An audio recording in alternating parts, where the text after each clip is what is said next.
4 en Ponce los mataron en un doble asesinato. El día 5 en Carolina mataron a Luis Suárez.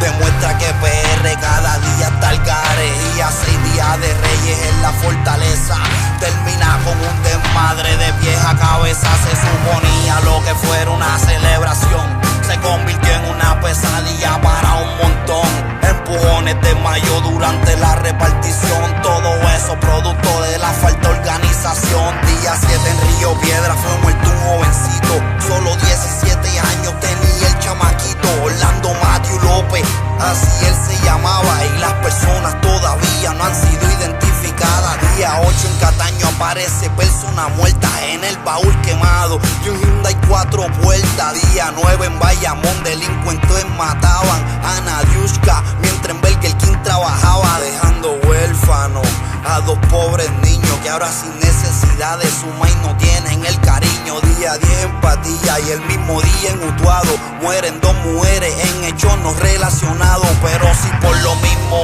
violencia doméstica.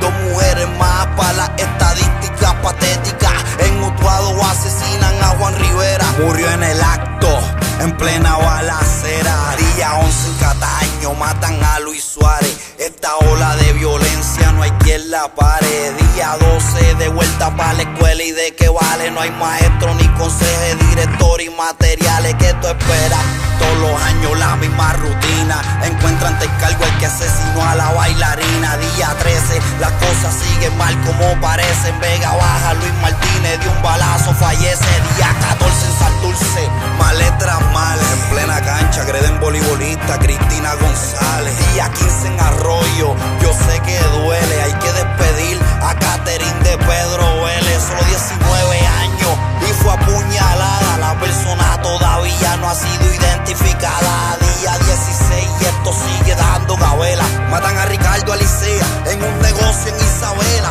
Día 17, estamos más al garete y yo trato. Es lo que ya va de años, 62 asesinatos, 19 más que en el año pasado. Hasta la fecha, hasta el momento, los que se han contado. Día 18 en Sabana, Guaynabo, Jerry Mato por la espalda fue avaliado. Sus hijas no encuentran consuelo desde ese entonces. Día 19 matan a Joel Cedeño en Ponce. 20, 21 y 22 me da escalofrío. No leí el periódico por la muerte del tío mío. Día 23, 91 asesinatos contados, 31 hasta la fecha, más que el año pasado.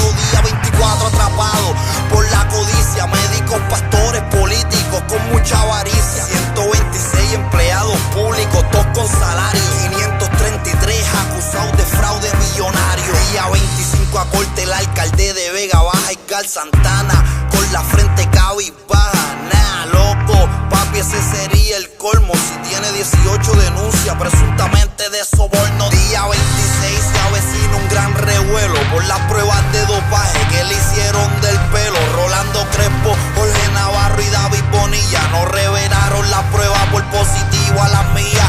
Día 27, motín en el Capitolio. Los guardias a macanazo formaron un holgorio con los universitarios que sus derechos retoman. Le tiran pepper, gases lacrimógenos y balas de goma. Día 28, otro asesinato en Agua Buena. Demuestra que nadie respeta la vida ajena. Él los hizo, todavía no ha sido identificado. Y el día 29, un oficial, un estudiante la ha tocado, abusando de su poder, mientras el día 30 en Barceloneta Jorge Cruz muere de forma violenta. Lo impactó un camión en la carretera 140. Y llegando el día 31, todos los asesinatos aumentan. Un mes de violencia, solo es el mes primero. 110 asesinatos en el mes de enero. 14 asesinatos más que en el año pasado. Dios, necesito que me diga qué nos ha pasado. Este es el mes más sangriento de la historia. No sé por qué, Puerto Rico, vamos a hacer memoria. Vamos a crear conciencia. No puedo entender qué es lo que pasa. Es el periódico de la calle, el león salvaje en hecho. Johnny Boom Boom, Krusty, White Bridge, los vietnamitas, Gecko, el bouncer, Lex, la versatilidad, Taito la eminencia, Casper, el Phantom, White Bridge, el periódico de la calle, pa.